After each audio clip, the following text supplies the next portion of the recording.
You just spent $40 on seedlings, set them in the ground, watered them, and walked away feeling like a real gardener. 3 days later they are yellow, drooping, or flat out dead. You blamed the weather. You blamed the soil, maybe even the nursery.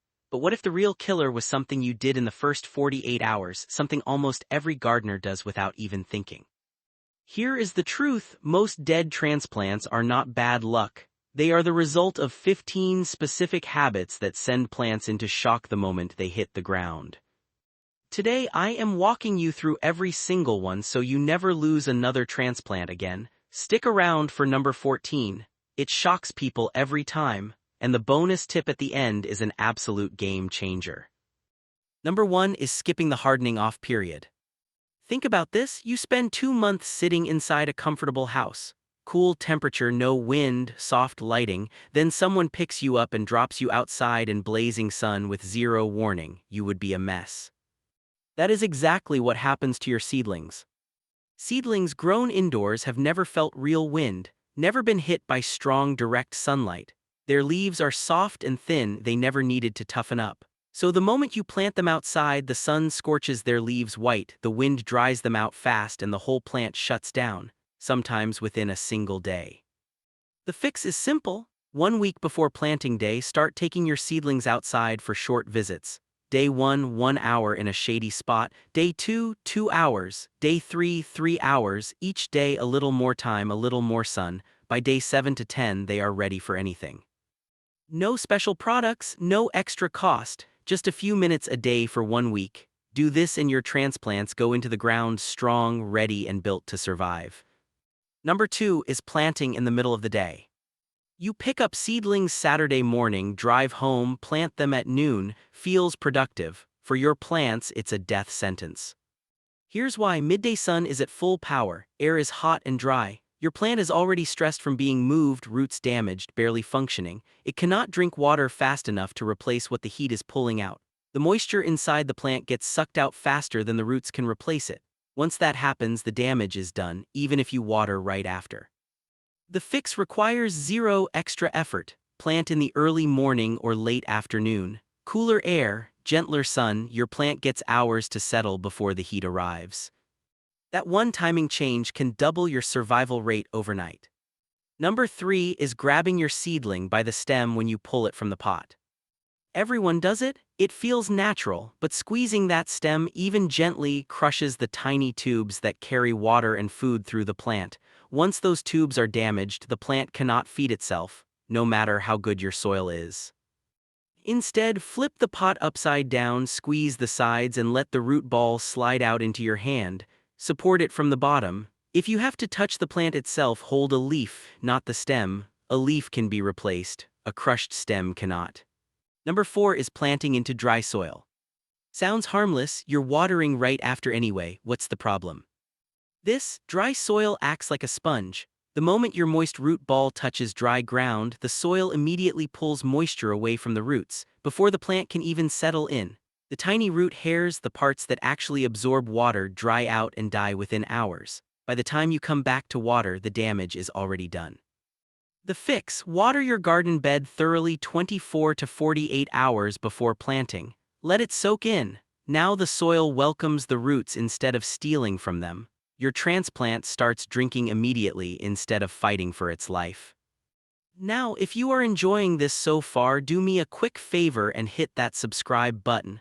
I put out new gardening videos every week, and I would hate for you to miss the ones that could save your next round of transplants. All right, let's keep going. Number 5 is not watering your seedling the day before you transplant. If your seedling is too dry when you pull it out of the pot, the roots are stiff and brittle like dry spaghetti. The moment you handle it, they snap right off. Those broken roots are gone forever, and fewer roots means the plant has a much harder time drinking water after it goes in the ground. So what is the sweet spot? Water your seedling the night before transplant day, not the morning of, not 3 days before, the night before. That gives the water just enough time to soak all the way through evenly. The roots wake up the next morning flexible, strong, and held together in one solid piece, like a ball of dough that is easy to handle without falling apart. One simple watering the evening before planting protects weeks and weeks of careful growing work. It takes 10 seconds and costs nothing. Number 6 is digging a hole that is too small or too narrow.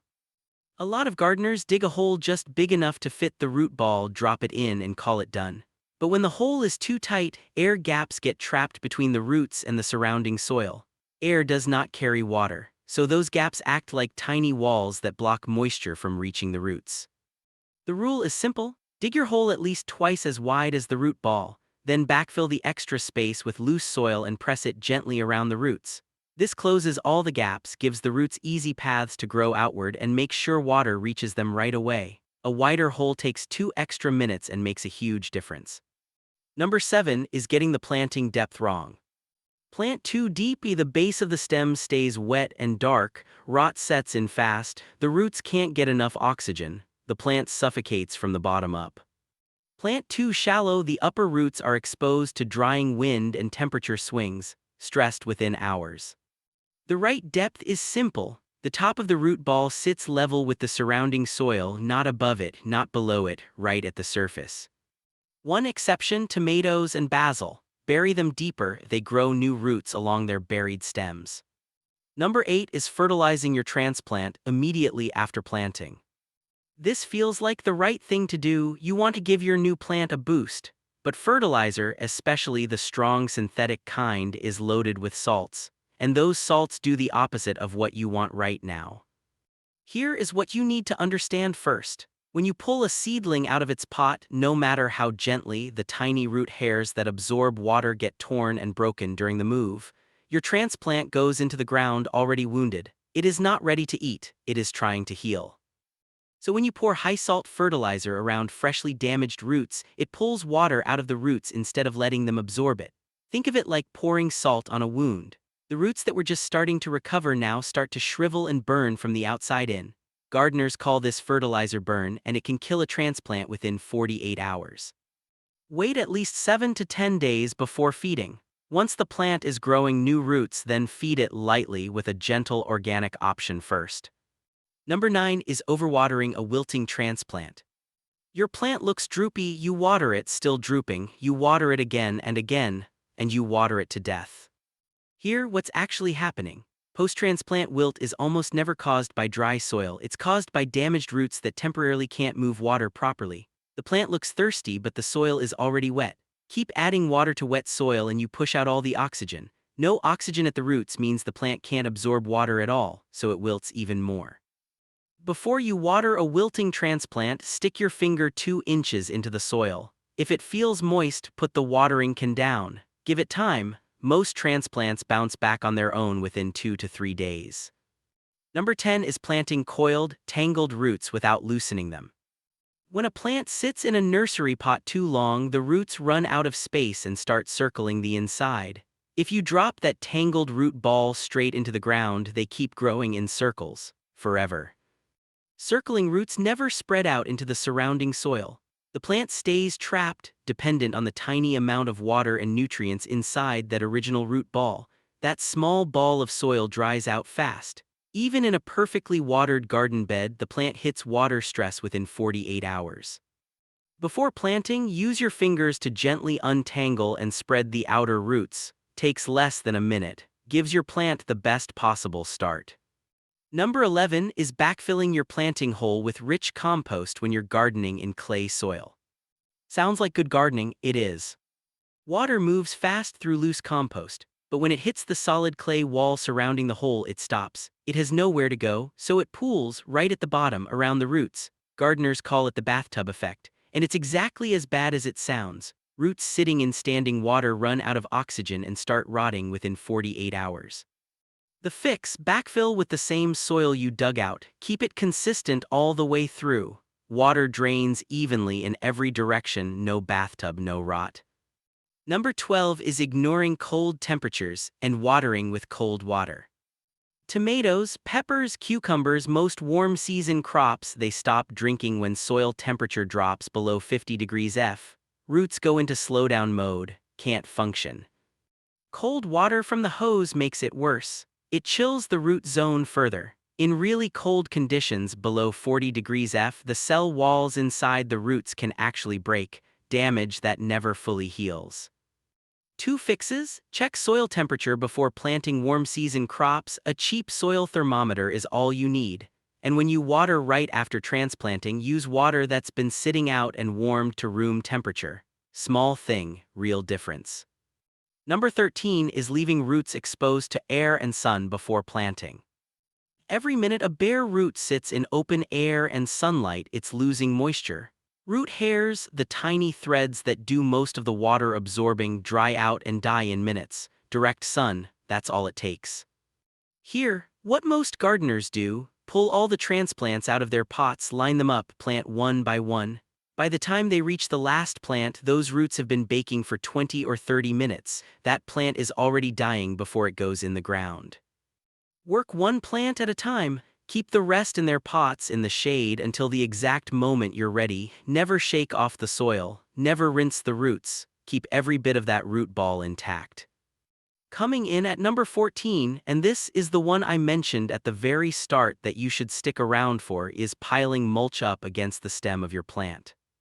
Now I know what you are thinking. Mulch is good, everyone says to mulch. And yes, mulch is one of the best things you can do for your garden, but there is one specific way people apply it that quietly kills transplants. Here's what happens. When you pile mulch up high and tight against the base of the stem, what gardeners sometimes call volcano mulching because it looks like a little volcano around the plant, that thick wet layer wraps around the stem and stays damp around the clock. The stem needs to breathe. It has tiny pores in the bark that let in oxygen. When those pores stay covered in wet mulch, the stem cannot breathe. The tissue underneath starts to break down. Rot sets in fast. And because it is happening right at the base, hidden under the mulch, you do not even notice until the plant is already dying. On top of that, that wet, dark space is the perfect home for fungal diseases that attack the stem right at soil level and cut the plant off completely. The fix is so simple it almost feels too easy. Keep your mulch at about 2 to 3 inches deep and pull it back at least 2 to 3 inches away from the stem. Leave a little breathing space around the base of every single plant. That small gap protects the stem, lets oxygen in, and keeps fungal problems away. You have been mulching your whole gardening life. One small adjustment and you will never accidentally suffocate a transplant again. And the 15th habit is using dirty tools when you transplant. You grab your trowel from the shed, dig the hole, drop the plant in, move on, but that trowel has been sitting in soil for weeks. Maybe you used it to dig up a sick plant last season.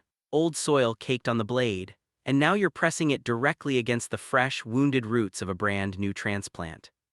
Here is the problem: freshly transplanted roots are not like healthy, established roots. They have open cuts and broken ends from being removed from their pot.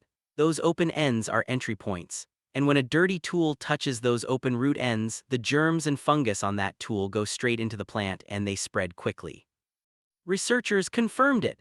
Pathogens introduced through contaminated tools can travel through a plant's vascular system and cause full collapse within 48 hours. The fix costs almost nothing. A small spray bottle, 1 part bleach, 9 parts water, quick spray and wipe before you start planting. 30 seconds, that's all it takes. One dirty trowel can undo weeks of careful seed starting. Careful hardening off and careful handling. 30 seconds of cleaning protects all of it. And that is your full list of 15 daily habits that shock and kill transplants in the first 48 hours. Every single one of them is fixable. Every single one of them is free to fix. And now that you know what they are, you will never look at transplanting the same way again. Here's the bonus tip I promised you at the very start, and this one will change the way you transplant forever. Out of everything on this list, all 15 habits, all the fixes, the single most important thing you can do in the first 48 hours is this: block wind and direct sun immediately after planting. Most people plant, water, and walk away, but that first day and a half is when your transplant is at its most helpless. Roots are damaged, they can't drink properly yet. Every hour of strong sun or drying wind pulls more moisture out of the leaves than the roots can replace. That gap between how much the plant is losing and how little it can absorb is exactly what kills it. Block the sun and wind for just 48 hours and you slow that loss down. Give the roots time to heal, time to reconnect with the surrounding soil. It's like letting a patient rest before asking them to run. You don't need anything fancy: an old bedsheet, a piece of shade cloth, A few large pieces of cardboard propped around your transplants. Even a 30 to 40% reduction in direct sun during that first 48-hour window dramatically increases survival rates. Temporary shade plus a good soak of room temperature water at the roots. That's your cheat code. Try it on your next planting. You'll see the difference almost immediately. Thanks for sticking around to the end. If this video helped you out, smash that like button so more gardeners can find it, and subscribe if you have not already so you never miss a new video. I drop new gardening tips every single week. Now get out there, protect those roots, and give your transplants the fighting chance they deserve.